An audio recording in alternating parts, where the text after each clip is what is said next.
என் தந்தை எத்தனை சிறப்புக்குரியவர் என்பதை இவர்கள் உணர்ந்து கொள்ள வேண்டும்.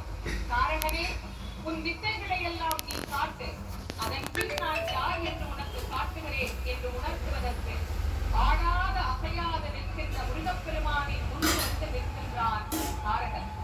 தாரகன் முருகப்பெருமானை பார்த்து முதலாக நினைத்தானாம், இவனை குழந்தை என்றுதானே நாம் நினைத்தோம்.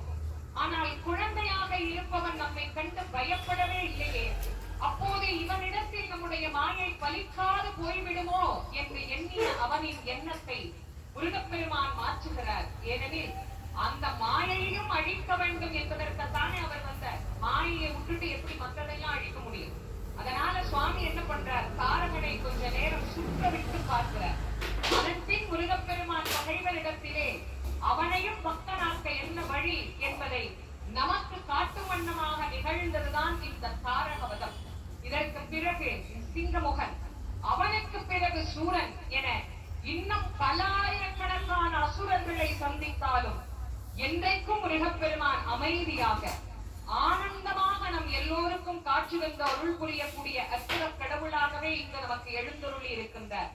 நம் உள்ளத்தில் உள்ள குறைகளை எல்லாம், நம் மனதில் ஏற்படக்கூடிய மாயையின் பிம்பங்களை எல்லாம் இந்த நிமிடத்தில் நாம் பிரார்த்தனை செய்து கொள்வோம். முருகா, என்றென்றைக்கும் மாயையினால் நான் துன்புறக்கூடாது.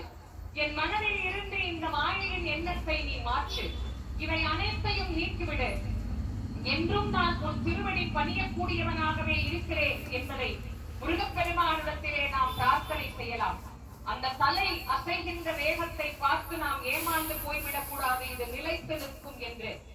ஆடிய ஆட்டத்தை எல்லாம் அடக்குவதற்காகத்தான் ஆடைகள்லாம் ஒரு குழந்தையை பெற்று அனுப்பி இருக்கிறார் என்பது தாரகனுக்கு அப்போது தெரியவில்லை.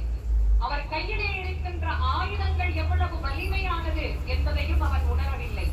தன்னுடைய மாயைதான் வலிமையானது என்று நினைத்துக் கொண்டிருந்த அந்த தாரகனுக்கும் பாடம் கற்பிக்கும் பொருட்டு முருகப்பெருமான் தன்னுடைய ஞான வேலை, வெற்றி வேலை, வீர வேலை இதோ தாரகன் மீது எரிந்து தாரகனின் மாயையில் இருந்து நம்மை காப்பாற்ற இருக்கின்றார்.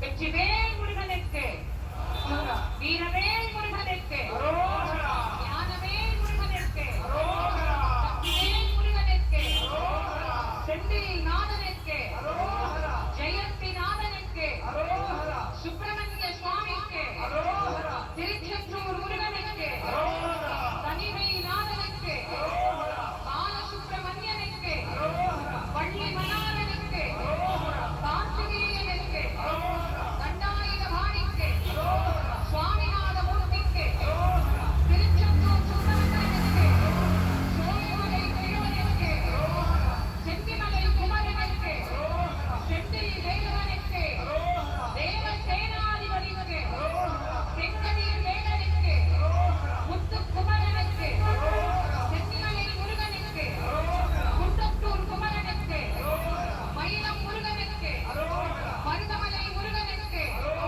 ரணபதி முருகனுக்கு, காங்கேயநல்லூர் முருகனுக்கு, வடபழனி வல்லனுக்கு, எண்கண் முருகனுக்கு, தோரணமலை முருகனுக்கு, திருவாபுரி முருகனுக்கு, ரத்னகிரி பாலமுருகனுக்கு, பிராணிமலை கந்தனுக்கு, கழுகுமலை பாலனுக்கு, கந்தக்கோட்டம் குமரனுக்கு, திருப்பூரூர் கந்தசுவாமிக்கு, வயலூர் வள்ளலுக்கு, குமரக்கோட்டம் குமரனுக்கு, சிக்கல் சிங்கார வேலனுக்கு, எட்டுக்குடி குமரனுக்கு, குன்றக்குடி குமரனுக்கு, வள்ளியூர் முருகனுக்கு, பூப்பாறை முருகனுக்கு, ஓதிமலை நாதனுக்கு, சிவன்மலை முருகனுக்கு, பச்சைமலை வள்ளலுக்கு, பவளமலை பாலனுக்கு, திருமுருகன் பூண்டி முருகனுக்கு, திண்டல் சண்முகனுக்கு, பத்துமலை முருகனுக்கு, கண்ணீர்மலை முருகனுக்கு,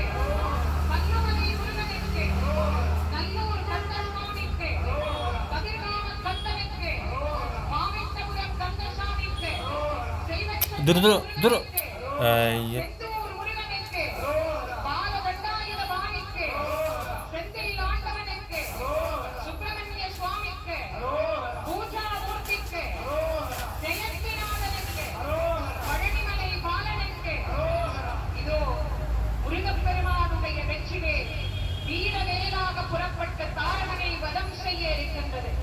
தாரகனின் மாயை அழிவது போல் நம் ஒவ்வொருவரின் உள்ளத்தில் நிலைத்திருக்கிற மாயையும் அவன் அழித்து நம் எல்லோரின் ஊசலாடுகின்ற மனதை முன்னே சென்று பின்னே சென்று இப்படி போறதா வாழ்க்கையில அப்படி போறதா வாழ்க்கையில நான் ஆடிக்கொண்டிருக்கின்ற நம் மன ஆட்டத்தை எல்லாம் அவன் நிறுத்துகின்ற நேரம்.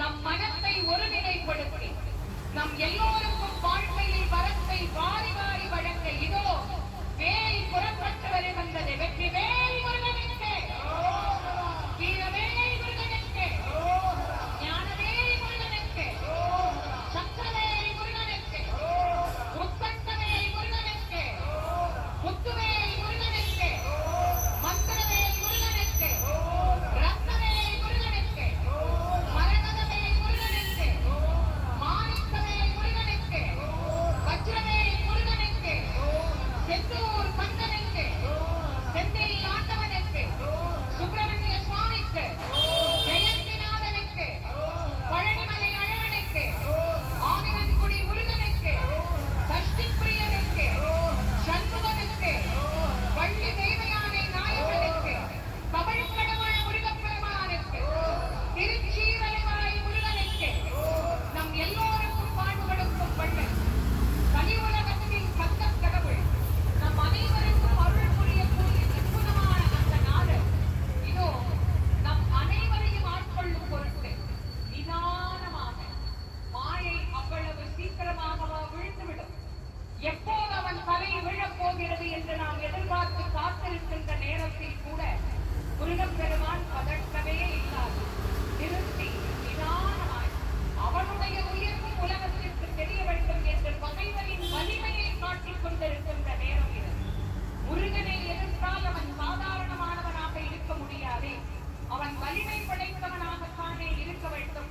அவன் வலிமையையும் நாம் உணர வேண்டும் என்பதற்காக பகைவனுக்கும் வாழ்வு கொடுத்த வள்ளல், பக்தனை வாழ வைக்கும் வள்ளல் அல்ல, பகைவனையும் வாழ வைக்கும் வள்ளல்.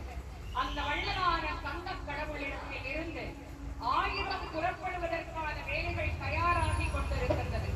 அது வந்த உடனே முருகப்பெருமானின் மாயையில் இருந்து முருகன் மாயையை நீக்கி தாரகனை அழித்து நம்மையும் ஆட்கொண்டு அருளக்கூடிய அற்புதமான அந்த கணப்பொழுதை நாம் அனைவரும் எதிர்பார்த்து காத்திருக்கின்றோம்.